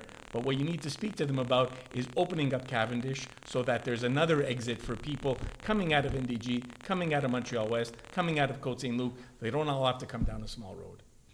Okay, thank you. Thank you. I'll just add to that. So if you think about it like a pie, and everybody has their piece of the pie, it is complex because you're right. You've got federal legislation, and regulations, provincial legislation, regulations, municipal regulations as well, and everybody has their own, piece. That this is why when we had the meeting at mid-November, we had everyone at the table. We had federal level, we had municipal level, we didn't have the federal level, but it's bringing more and more people into the conversation. It's opening up the tent, and that's the role that the town is playing. It doesn't necessarily mean that we have the jurisdiction to make all the changes that are necessary, but we have agency to be able to get other people to the table, which is the conversations that we continue to have across the board. I can tell you that I've been nonstop. I mean, I think some of you have seen my emails at 2 or 3 o'clock in the morning. There's a reason why we take this seriously. This isn't something that we take lightly. We are absolutely doing our best to make the changes that need to be made. I just want to add one thing that we haven't spoken about, and it's all these studies that have been done from 2004, then 10, 14, 18. The town keeps changing and evolving, and every year, every other year, a big change comes in and thrown into us, and we have to solve the issues. So a lot of times these studies are done, and we take the measures, and then something else happens. Just to give you an idea, when the Turcotte, for example, was closed, it threw a huge amount of cars to our area. We had a huge problem on Avon, so we did a study to see how we can solve it, but it was not a permanent solution, it was temporary. Now when we finally have the right car count or traffic, we can take permanent solutions. But then it came the Easton, so we're waiting for them to finish so we can move on. And then the construction in Sherbrooke. So every time we do so many tests continuously and changing, but then something else comes in. So there's not a permanent solution. We used to have, I don't know how many trains, and then it was doubled a couple of years ago. So we always adjusting, we always paying for tests, we always paying for studies, and changing and evolving. So it's not one solution fits all. It's a continuous effort from our part and everybody else in here. Thank you, Maria. Yes, ma'am. Last question. Go ahead. Small clarification. Yeah, please go ahead. Cynthia Nichols, 25 Westminster South. You said 225,000 new residents coming into the area? No. What did you say? I said 2,500 new residences in that hippodrome area. That's what they're talking about. Okay. I haven't seen final configurations, but those were the numbers I were talking about. Okay, Thank you. All right, so we're going to move now to the questions that were asked online. So first question comes from Jennifer Melnick, 140 Ballantyne South. My question is regarding replacement of lead water pipes in the town. Can you please confirm if Ballantyne South below Avon has had the city water pipes updated? When we replaced our sewer line several years back, the contractor told me it was lead on the city side. When I asked the city, I was told it had been updated. According to a list circulating, Ballantyne South is not included in the streets that have been updated. Please confirm. Councillor Yulin, please. Sure. Thanks, Jennifer, for your question. It's a good one. This is a little bit of a tricky one because some things on Ballantyne South were replaced. I believe the sidewalks were replaced, but we're not sure if the pipes were replaced. So I'm going to have to get back to you on that, but you will hear from me shortly with a definitive answer on whether the pipes on that block are lead or if they've been replaced. Thanks for your question. Thank you very much. Next question from Serge Buharovich, 319 Strathern North. Speeds of over 45 kilometers an hour are frequent sightings on Strathern all day long. There's a school on Northview just beyond Strathern Avenue, which is the only route to the school from Westminster. Are we to wait for a child getting hit or run over before anything happens? Second question, there's always an excess of garbage at 320 Westminster, and the garbage is there all week long, not just the morning of garbage day. It makes our town look like slums. Councillor Small-Pennefather, please. Okay. Thank you for your 2 questions, Mr. Buharovich. So I also just want to put a couple of things into context. We've been talking a lot about making reconfiguration. We've spoken already about some of the things that have been implemented. Like I said, fairly quickly we were able to get the flashing red stop signs to be in place over there. There are other changes coming in terms of traffic pattern. 226 Ballantyne North. When will the construction of the eastern condos be completed, as there seems to be no end in sight? Ms. Hammerschmidt, like I said before, right now we're hearing different things. One of the things we're hearing is that some people have been told that they can move in at the end of December, and I've also heard at the end of January. We're coming to the end. It's been a long and torturous road. So I don't have more details. Like I said, that's a private person. We have been able to take advantages of things that were in our sales contract to incentivize them to finish as quickly as possible. And your second part's not a question, but rather a thank you to Mayor Masella for again playing Santa for our dogs. I look forward to participating next year and having some of the photos. I think next time Dak will stand up on one side and Zach on the other side. Thank you very much. Brian Benedetti, 22 Brock South. The Eastern development is roughly 2.5 years behind schedule in that there have been no completions, therefore no occupancies yet. One can assume that no property tax is being paid by condo owners. Is that correct? How much tax income has the town lost due to this delay? As the follow-up, does the town have to wait for sale and occupancy to collect any property taxes on completed but unsold condos? Councillor Feeney, please. Yes, thank you very much. Thank you for your question, Brian. You're right in that the condo owners have not been paying any property tax, but certainly the developers of the Easton have been. They have been taxed as a vacant lot property for the past since they purchased since the work started actually on the Easton, and so for the past several years that they have paid, and although I'm sure it's not as much as all those condos, but the rate is higher than that for residential, as we saw in our tax presentation before. So they have been paying for the past several years. And we have not calculated the exact amount of tax that's been lost, but we do know that there has been tax lost, and that is why, as the mayor has mentioned, that we have taken advantage of the clauses in our deed of sale to pursue them to get the amounts due for them. So that's and in terms of when will condo owners start paying, it's when the project is completed, and then the condos are assessed by the City of Montreal, and then we get a document from the City of Montreal telling us the amount, and then we send them bills for that. So that will be, I guess, early in the new year. So I don't know if you want to add anything extra to that. No, I think you've touched it all, Colleen. Thank you. Okay, thank you. Thank you very much for your question. Yeah. Marion Lennon, 143 Bedbrook. I'm a bit confused. I got a receipt confirming that you received my question at the last meeting, but in the minutes it was reported that there were no online questions. I've also sent an email which has not been answered. Who will answer this?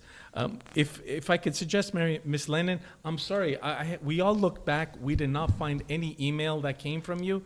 So if I could suggest, email me directly so that even if I'm not the person to give you the answer, I can make sure that the answer gets to you if it's somebody else that needs to speak to you or that needs to answer your question. So please do email me. My address is on the website, and I'll make sure that you have an answer provided to you. Next question from Stan Carney on Wolseley Avenue North. Noticed recently a spate of incidents with the recycling contractor and less so with the garbage collection. What is the administration doing to improve these services to taxpayer? Ms. Yulin is aware of my disappointment with communications people whenever a delay in the above services occur. It would be nice if all people were advised and not only a few. Could it be possible to know the reason for delays and solutions? May 2025 bring prosperity to all in Montreal-West. Councillor Yulin, please.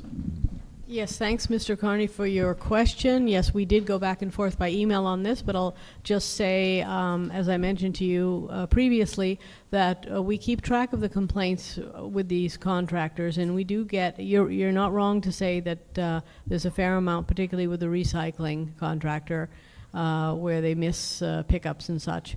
So we keep track of that, and then we can find them, and we have done so in the past. So people should let us know if they're unhappy with those services.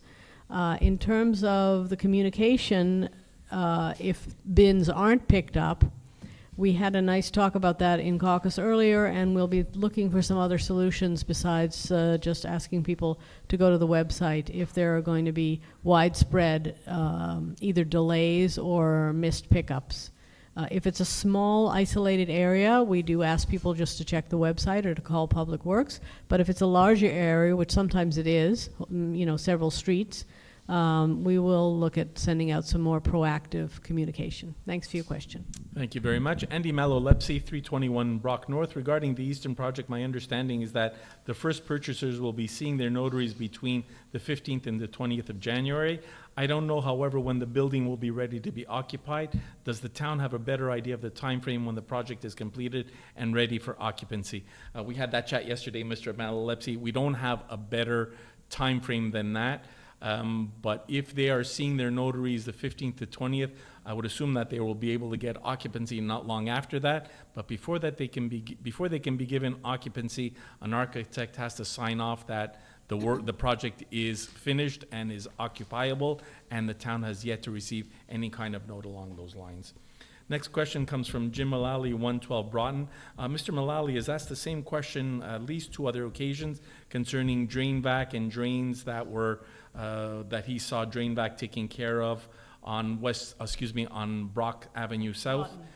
Broughton, on Broughton.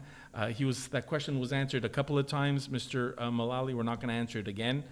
So thank you very much. Robert Deslauriers, le 22, 71 Curzon Avenue. Le 22 octobre dernier, j'ai envoyé un courriel au maire sans réponse, donc j'apprécierais une réponse. J'avais relevé sur Westminster et environ 10 graffitis sur les édifices et il y a un peu plus sur un panneau dans le parc de coin. Ces graffitis dévaluent l'apparence des commerces. De plus, ils ne sont un signe souvent lié à la drogue et des gangs de rue criminalisés. Que fait la ville pour réglementer et endiguer ce flot et encourager les propriétaires à les effacer? Malheureusement, M. Deslauriers, je ne me cache pas, notre équipe a laissé tomber la balle. Ça, c'est une chose d'habitude, on traite assez vite, parce que comme vous avez dit, si vous êtes vite à enlever la graffiti, ça va réduire la chance que ça va se reproduire. Si vous le laissez, ça pousse les autres personnes pour ajouter l'autre art sur les murs, sur les commerces sur Westminster. Nous avons déjà passé des ententes et des motions dans ce conseil pour dire oui, la ville peut entreprendre pour faire enlever les graffitis qui sont sur les murs privés des commerces sur Westminster. Et ça, c'est une chose que nous avons poussé sur pour que ça se produise ou que ça se corrige assez vite. Merci pour votre question. Henry Tassé, 56 Westminster North. Why is the recycling in the business sector not picking up first thing in the morning on Tuesdays? It sits on the street sometimes 2 days and looks bad for the stores. Councillor Yulin, please. Yes, thank you, Henry, for your question. We contract out this service, and all our waste removal services are contracted out, and the contractors make their routes. They design the routes. We don't do that for them. But with respect to it not being picked up, as I mentioned to Mr. Carney a moment ago, if they miss a pickup, do please let us know, because we'll get they'll get them to come back the next day, and we can start to fine them if this becomes a regular occurrence. Thanks for your question. Thank you very much. Karen Christensen, 8019 Avon. I was happy to see the new flashing stop signs installed at Westminster and Ainsley. They make the stop signs more visible, especially for drivers going north. Will other changes be made to improve the visibility of pedestrians, such as adding a light to the post on the northwest corner or flashing pedestrian crossing signs with a call button? Drivers seem to be more cautious when public security is around because their vehicles look like police cars. Can a public security vehicle be parked at the corner of Ainsley and Westminster before and after school to encourage good behavior? Councillor Small-Pennefather, please. I see Karen over there. Hi, Karen. Nice to see you again. Thank you for your question. We're definitely, like we had discussed previously, I agree with you that there's some areas where areas are brighter and not so much in other areas. So we'll definitely look at seeing how we can improve the lighting in that particular area. I'm just trying to envisage where the northwest corner flashing pedestrian crossing signs with the call button, which of Ainsley and Westminster.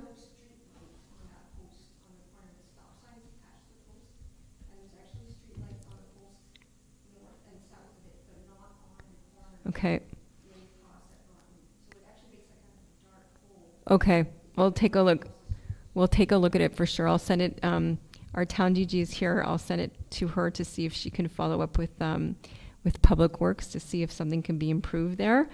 And absolutely, we're looking at to see how best we can utilize our public security most efficiently and effectively as possible. But we'll also look into that suggestion as well and appreciate it. Thank you, Karen. Thank you for your question. Daniela Lulik, 36 Brock South. Police presence is required at the dangerous crosswalks on Westminster, especially near Royal West High School, to ticket drivers who are almost constantly blocking crosswalks, making it dangerous for pedestrians to cross safely? How is the town ensuring that students and other pedestrians can safely cross at crosswalks when they are blocked by car drivers, buses, and trucks during rush hours? Councillor Small-Pennefather, mind you, we've answered, I think, 100 times tonight, but if you want to, otherwise we can just say, you know what, Yeah, we've given the answer. we've answered it, Okay. but I just want to, there's a subtlety here that I do. Sure. It says, how is the town ensuring that students and other pedestrians can safely cross at crosswalks? It's really making sure that we're discussing this with our partners, because it's really SPVM that has to be there, and they've assured us that they're increasing police presence. So like you pointed out at the beginning of your question, yes, police presence is required. And according to our discussions, there will be more police presence, and they will be ticketing drivers who are not adhering to the vehicular code. So thank you for your question, Daniela. Thank you very much. Last question from Susan LG and Michael Schreiner, 36 Brock North. What steps need to be completed to establish a ban on wood-burning fireplaces in Montreal-West? On days like today, when the air quality is poor over the urban area, wood-burning fireplaces and other appliances add to the negative effects we experience locally. We would very much appreciate an update on progress towards a ban. Councillor Yulin, please. Yes, thanks very much, Susan and Michael, for your question. I'm very pleased to let you know that we had a very nice discussion in caucus before this meeting. We've been working on this issue for some time. Several councillors have been involved, and I think it's fair to say we're looking in the new year to get some legislation up to regulate the use and limit the use of wood burning on our territory. Thanks for your question. Thank you very much. That's the end of the question period. We'll go on to contracts in the town clerk's office. First amendment to purchase offer for lots 6569, 238, and 239. These are lots that, it's actually a lot where the U-Haul building is on the Montreal-Toronto Boulevard, not the U-Haul next to the Canadian Tire. There's another section, another U-Haul there. There was some land that belonged to the town that we're selling to U-Haul so that they can expand their premises. We already passed the resolution to sell them the land. The land will be $1.4 million. If all goes well, we're going to be signing the deed of sale in January. So this is just something to extend the time frame for the sign the deed of sale. If I could have somebody make the motion, please. Yes, Mr. Mayor. Whereas council accepted on irrevocable purchase offer of the lots mentioned in title by virtue of resolution number 202-40826-005, whereas the closing date for signing a deed of sale would be December 26, 2024, following the terms of said purchase offer. Whereas it is deemed appropriate to extend the schedule by 20 days, that is until January 15th, 2025. Whereas an amendment has been drafted to this effect, I move that one, that the town accept the terms of the first amendment to the purchase offer of lots 6569-238 and 6569-239 made by U-Haul Company Canada Limited. 2, that the mayor and director general be authorized to sign this amendment. 3, that the mayor and the director general be authorized to sign the deed of sale. Thank you very much. Councillor Small-Pennefather, a seconder, please. Yes, I second that. Thank you, Councillor Feeney. All in favor? Aye. Thank you very much. Administration and Finances, approval of disbursements November 23rd to December 13th, please. Yes, Mr. Mayor, I move that the list of accounts payable from November 23rd to December 13th, 2024, totaling $558,828.28, and a payroll in the amount of $150,756.23 for the period 40 to 43 be approved and paid. Thank you. Councillor Feeney, a seconder, please. I second the motion, Mr. Mayor. Thank you, Councillor Small-Pennefather. All in favor, please. Aye. Thank you. Délégation des pouvoirs pour le mois de décembre 2024. Oui, je propose que soit approuvé le rapport de la directrice générale concernant l'exercice des pouvoirs délégués en vertu du règlement numéro 2005/002 pour le mois de décembre 2024. Merci, la conseillère Torres. L'appui, s'il vous plaît? Oui, je l'appuie. Merci, la conseillère Yulin. Tout en faveur, s'il vous plaît. Oui. Parfait, merci. Contribution Agreement, Hydro-Quebec charging stations. We're going to be adding some charging stations to the new recreation center. So this is a grant that we've applied for and we've actually been accorded already. So, whereas the town of Montreal-West applied for a grant under a program for the installation of charging stations by virtue of resolution 2024-1028-007, number 2, Whereas the application has been accepted for the installation of 2 double charging stations for pistol at the Recreation Centre. Whereas a contribution agreement has been submitted by Hydro-Quebec. Therefore, I move that the town accept the terms and conditions of this agreement, contribution agreement, and secondly, that the Director General be authorized to sign the said agreement. Thank you, Councillor Yulin. Can I have a seconder, please? Yes, I second that. Thank you very much, Councillor Feeney. Just all in favor, please? Aye. Thank you. I just wanted to highlight that that covers the whole cost of it. Like there's like a full contribution from Hydro-Quebec. Am I correct? Thank you very much. The next question, motion is concerning loan concordance, a short-term bond issue in the amount of $4,583,000 as of January 25th. Before we read the motion, normally this is something that always comes out at the beginning of January, where we go out to tender for loan refinancing and things like that. The government has simplified the process. Since it's them that's doing all the work, we tell them the amount of the loans that we need. They give us the authorization for it, and then in January, they go out and do all the work to find the loans and find the best prices, and we accept the best price. They've actually simplified it now so that we can do it in one step now, and it's rather than in January, we're doing it now. So if I could have somebody move the motion, please. Yeah, thank you very much, Mr. Mayor.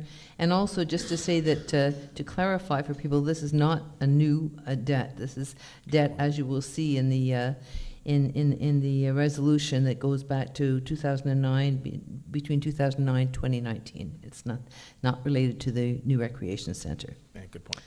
Okay.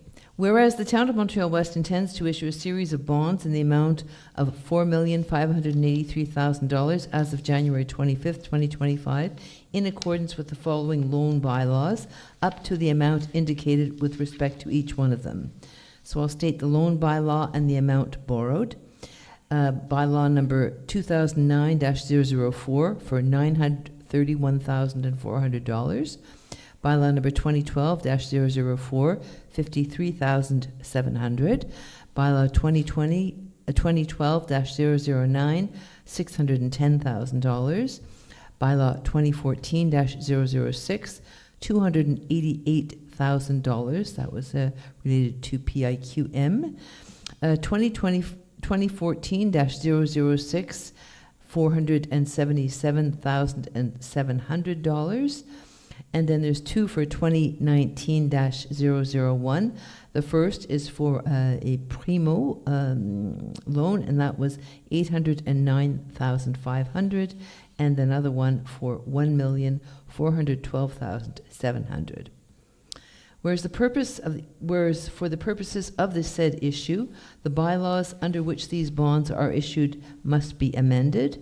Therefore, I move that the loan bylaws quoted in the preamble be amended as needed in order to make them conform to the following provisions.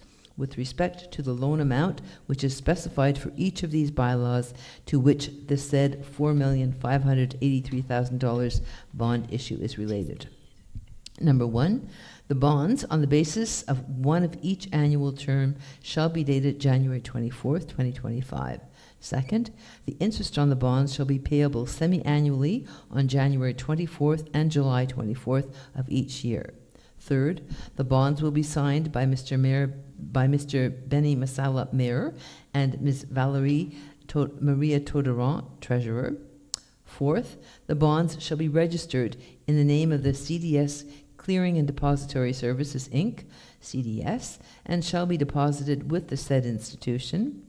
Fifth, to make payments to bondholders by electronic fund transfer, CDS shall be authorized to make direct debits in payment of principal and interest from the account of the Town of Montreal-West at RBC Royal Bank, 7031 Côte St. Luc Road, Côte St. Luc, Quebec, H4V1J2. Sixth, CDS shall act as the account registration agent, bondholding agent, and financing agent responsible for bondholder transactions. Seventh, furthermore, Council gives CDS a mandate to act as financial authentication agent as allowed by the law, and the bonds shall come into effect only when they have been authenticated. 8, the bonds shall not be redeemable before maturity. However, they may be redeemed upon consent of the holders in accordance with Section 17 of the Act Respecting Municipal Debts and Loans, CQLR Chapter D7. And finally, that the Town of Montreal-West, for the purposes of a loan in the amount of $4,583,000, issue bonds for a shorter term than the maximum reimbursement period stipulated in the loan bylaws to which this bond issue is related. That is, for a term of 5 years as of January 24th, 2025, in accordance with paragraph 1 of section 2 of the said act, that regarding the annual capital amortizations for 2031 and for the following years, each subsequent bond issue will only be the balance or part of the balance of the loan provided in bylaws 2012-004, 2012-009, 2014-006, and 2019-001. Thank you. Can you re-explain that, please? Thank you, Councillor Feeney. Can I have a seconder, please? I second that. Thank you very much, Councillor Yulin. All in favor, please. Aye. Aye. Thank you very much. Urban Department, SPAIP, Site Planning Projects and Architectural Integration Program. I move to acknowledge receipt of the minutes of a meeting held by the Planning Advisory Committee, PAC, on December 11th, 2024. To approve with conditions under the SPIP the following plans submitted to this meeting in accordance with the recommendations of the PAC as outlined in the minutes. 157 Westminster North, replacement of the second floor door on the main facade. To defer the examination of the following plans to the next meeting of this council in accordance with the recommendations of the PAC as outlined in the minutes. 2628 Westminster North, transformation and extension of the existing building to add more residential units. Thank you very much. Councillor Torres, can I have a seconder, please? I second the motion, Mr. Mayor. Thank you, Councillor Small Pennefather. All in favor, please. Aye. Thank you. Minor exemption request 35 Westland, Councillor Torres, if you could just give us a quick précis. I'm pretty sure this was just something to normalize for a sale of a house, but please. Yes, absolutely. The owner of this property requested to have exceptions on 3 different issues on the property. One of them is to normalize the front setback. The other one is a lateral setback and the setback on the existing swimming pool. And the purpose is for sale. This is worth mentioning that this has been already advertised in the local newspaper and no comments were received since the publication. So if you could make the motion, please, Councillor Yes. Torres. I move that the plans and requests submitted to the November 6, 2024 meeting of the Planning Advisory Committee be approved in accordance with bylaws 2020-002 and G-18-0005 for the following minor exemptions from the Schedule of Uses and Standards in effect under Section 3.2.2 and subparagraph B of the paragraph 2 of section 4.2.20 of the zoning bylaw regarding the movable located at 35 Westland in zone RA-10. 2. Normalize the front setback of the main building, which is of 2.92 meters instead of the minimum 4.57 meters required in that zone. The consequence being to reduce this requirement by 1.65 meters. Normalize the lateral setback of a gallery located southwest of the main building, which is 3.1 meters instead of the minimum 3.5 meters required in that zone. The consequence being to reduce this requirement by 0.4 meter. Normalize the setback of an existing pool to the main building, which is 1.3 meters instead of the minimum 1.5 meters required. The consequence being to reduce this requirement by 0.2 meter. Thank you very much. Councillor Torres, can I have a seconder, please? I second the motion, Mr. Mayor. Thank you, Councillor Small Pennefather. All in favor, please. Aye. Thank you very much. We're undertaking a parking study, and we want to accept a service offer from Agence de Mobilité Durable for steps 1 and 2. Whereas the Agence de Mobilité Durable is a paramunicipal organization which is tasked with overseeing the management, bylaw enforcement, and innovative development of paid on-street and off-street parking in the City of Montreal. Whereas the Town of Montreal-West is interested in conducting an assessment of the use which is made of public parking spaces in its territory. Whereas the L'Agence is ready to offer its expertise in this field and has made a service offer on December 9th, 2024. Therefore, I move 1, that the town entrust the L'Agence with the mandate of proceeding with the first 2 steps of a complete analysis leading to the recommendations for a change that is characterizing the occupancy of on-street parking and of parking lots. 2, that the fees to this end in the amount of $25,070 excluding taxes be charged to the budget code 02-350-00-419. 3, that the Director General be authorized to accept the service offer. Thank you very much. Councillor Small-Pennefather, can I have a seconder, please? Yes, I second that. Thank you, Councillor Feeney. All in favor? Aye. Thank you very much. Dépôt de documents. Tous les membres du conseil ont déposé leur déclaration d'intérêt pécuniaire. Aussi, les registres des dons reçus par les membres du conseil. Une copie du registre des dons, marque d'hospitalité, avantage d'une valeur supérieure à 200 piastres, reçu par les membres du conseil fut déposé. Nulle mention de dons n'y figurait. I hear notice of motion and adoption of bylaws. Adoption du règlement numéro 2024-007, règlement sur les taxes de la ville de Montréal-Ouest pour l'exercice financier 2025. So this is just the bylaw bringing into effect the tax bylaw which we approved our budget in the prior meeting.